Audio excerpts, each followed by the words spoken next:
Good morning बच्चों, online class में आपका पुनः स्वागत है। आज बच्चों हम जानेंगे अर्थशास्त्र की कुछ परिभाषाएं और अर्थशास्त्र में सांख्यिकी का क्या महत्व है। तो एडम स्मिथ ने बताया है, अर्थशास्त्र राष्ट्रों के धन के स्वरूप तथा कारणों की खोज से संबंधित है। जे.एस. मेहता के अनुसार अर्थशास्त्र वह विज्ञान है जिसमें साक्ष्यों एवं सीमितता और अनेक उपयोग आने वाले साधनों से संबंधित मानव व्यवहार का अध्ययन किया जाता है। तो उपयुक्त परिभाषाओं से स्पष्ट होता है बच्चों कि अर्थशास्त्र ने परिभाषाओं का गला घोट रखा है, लेकिन एडम स्मिथ ने बच्चों कहा है कि अर्थशास्त्र धन का विज्ञान है, अर्थात धन से संबंधित जानकारी हमें इस शास्त्र के अंतर्गत प्राप्त होती है। अब सांख्यिकी का क्या महत्व है उसे जानेंगे। किसी भी देश की मूल समस्याओं पर विशेष अध्ययन करने हेतु आर्थिक तथ्यों की संख्याओं के रूप में आवश्यकता होती है। इन तथ्यों को हम आंकड़े भी कहते हैं। आर्थिक समस्याओं के बारे में आंकड़ों को संग्रह करने का उद्देश्य इन समस्याओं के कारण ज्ञात करना तथा संभावित समाधान प्रस्तुत करना होता है। तो हम आंकड़ों का संग्रह करना होता है। हमारी आय क्या है बच्चों, हमारी वह क्या है, तो दोनों के आंकड़ों को सम्मिलित करना प्रत्येक व्यक्ति, नागरिक और प्लस सरकार का भी कर्तव्य होता है।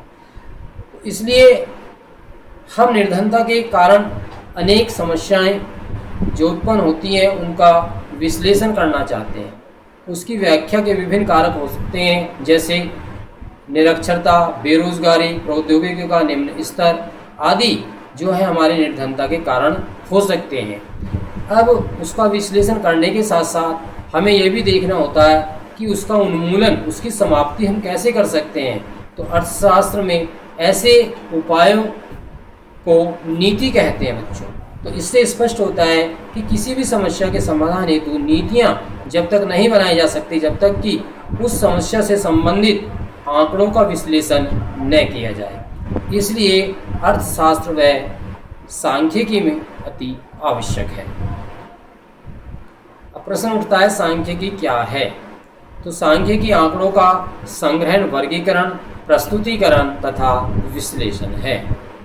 तो ये आंकड़े सामाजिक, मनोवैज्ञानिक और वैज्ञानिक क्षेत्र के भी हो सकते हैं, लेकिन यहाँ पर हम अर्थशास्त्र से संबंधित आंकड़ों का ही बच्चों प्रयोग करते हैं। तो अर्थशास्त्र के साथ साथ गुणात्मक आंकड़ों का भी प्रयोग किया जाता है, जैसे गुणों की मात्रात्मक रूप में नहीं मापा जा सकता, जैसे अच्छा, बुरा, कुशल, अकुशल, अधिक, पुरुष, स्त्री, तब गुणात्मक आंकड़ों का प्रयोग किया जाता है। तो इन आंकड़ों में संग्रहण, व्यवस्थापन, सारणीबद्ध और आरेखी प्रस्तुत करना आदि के बारे में भी जानकारी हासिल करेंगे। अब जो सांख्यिकी है वह क्या करती है। सांख्यिकी एक ऐसा साधन है जो आर्थिक समस्या के विश्लेषण में हमारी सहायता करता है, अर्थात आर्थिक आंकड़ों को इकट्ठा करने में, उनका विश्लेषण करने में सांख्यिकी सबसे महत्वपूर्ण है। इसकी विभिन्न विधियों का प्रयोग करके आर्थिक समस्या के कारणों को गुणात्मक तथा मात्रात्मक तथ्यों की मदद से समझने तथा खोजने में उसका प्रयोग किया जाता है। विश्लेषण की समस्या से निपटने के लिए नीतियों का निर्माण करना आसान हो जाता है। सांख्यिकी केवल यही नहीं है, वरन इससे भी अधिक उसका विस्तृत क्षेत्र है। इसमें आर्थिक तथ्यों, आंकड़ों का प्रयोग किया जाता है। जब ये वास्तविक बन जाते हैं तो और भी अधिक विश्वसनीय हो जाते हैं। तो बच्चे एक उदाहरण दिया है कि जापान में भूकंप आया जिसमें 520 लोग मारे गए। यह एक सांख्यिकीय आंकड़ा है। तो जब इस प्रकार हम कह सकते हैं कि भूकंप में सैकड़ों लोग मारे गए, ठीक, लेकिन यह सांख्यिकीय आंकड़ा नहीं है। जब उसकी एक निश्चित संख्या हमने पेश की तो वह सांख्यिकीय आंकड़ा कहलाता है। तो सांख्यिकी में संख्यात्मक मापों जो माप है उनका आंकड़ा जो है वही उसका संक्षेपीकरण है। किसी आंकड़ों में लोगों को व्यय को दर्शाया गया तो यह समझना सरल है कि लोगों की संख्या, उनके व्यय को याद रखना आसान नहीं है, अर्थात उसको सरल और संक्षेपीकरण बना दिया जाता है। अधिकांश या जो सांख्यिकी का उपयोग है बच्चों आर्थिक समस्याओं के मध्य संबंधों का पता लगाने में भी किया जाता है। जैसे जब लोगों की आय में वृद्धि होती है तो उनके उपभोग में भी वृद्धि होती है, अर्थात जब किसी भी मनुष्य की आय बढ़ती है तो वह अधिक वस्तुएं खरीदता है। जब किसी वस्तु की कीमत में परिवर्तन होती है तो उसकी मांग पर भी प्रभाव पड़ता है। जब सरकारी व्यय बढ़ जाता है तो सामान्य मूल्य स्तर पर क्या प्रभाव पड़ता है, इन सब की जानकारी भी हमें अर्थशास्त्र के माध्यम से प्राप्त होती है। इन घटकों के माध्यम से हमें सांख्यिकी आंकड़ों के विश्लेषण द्वारा ज्ञात किया जा सकता है।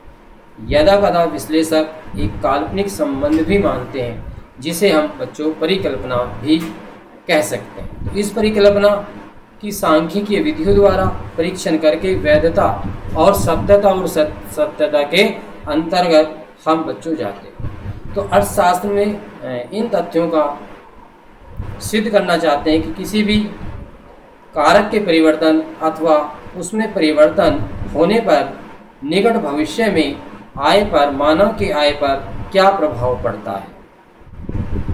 तो बच्चों, जैसे एक गांव में 4 सदस्यों का परिवार था। एक उदाहरण दिया है, एक बेटा और एक बेटी एक समारोह में शामिल होने के लिए दूसरे गांव जाना होता था। दोनों गांवों के बीच एक नदी पड़ती थी।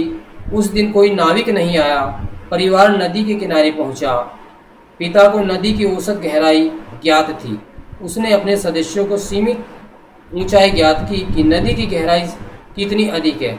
उसने सोचा कि सभी सदस्य नदी पार कर जाएंगे, परंतु ऐसा नहीं हुआ। उसके बेटा और बेटी दोनों डूब गए।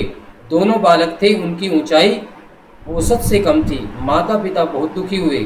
तो क्या इसे सांख्यिकीय दोष या औसत के दुरुपयोग का दोष कहेंगे।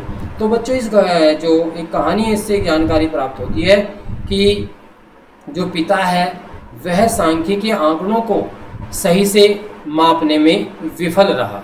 तो इस प्रकार बच्चों, ये हमारा जो चैप्टर है लगभग समाप्ति की ओर पूर्ण हो गया है। इसके बाद हम इस अध्याय से संबंधित जो महत्वपूर्ण जानकारी है, सारांश है, उसको ऑडियो के माध्यम से और उसका जो रूटीन वर्क है आपको प्रेषित करेंगे। मैं आशा करता हूँ आपको ये नया विषय का नया चैप्टर जो पहला है वो आपको अच्छे से समझ में आया होगा।